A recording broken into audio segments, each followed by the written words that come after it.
16 महीने हो गए और मणिपुर जल रहा है। 16 महीने से इस देश का एक राज्य हिंसा की ग्रस्त में है।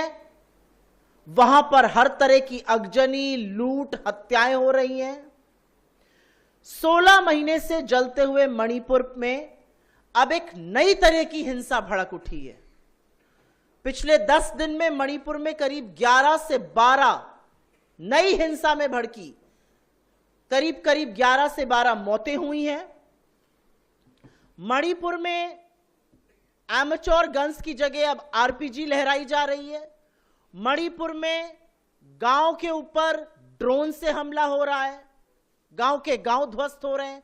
उन इलाकों में हमला हो रहा है जहां पर हिंसा नहीं थी। मणिपुर में एक पूर्व मुख्यमंत्री का घर पे रॉकेट से हमला हो रहा है।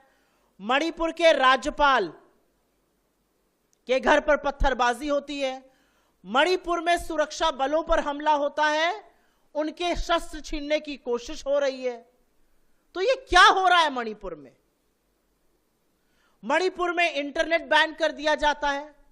मणिपुर के तमाम जिलों में कर्फ्यू लगा हुआ है। मणिपुर में छात्र और युवा सड़कों पर हैं, प्रदर्शन कर रहे हैं। मणिपुर की पूर्व गवर्नर, जो फुल टाइम गवर्नर थी, जो मणिपुर के हालातों को अच्छे से समझ रही थी, जो उनकी व्यथा को समझ रही थी, वो कह रही हैं हालात बहुत गंभीर हैं। उनको हटा दिया गया है। एक हाफ टाइम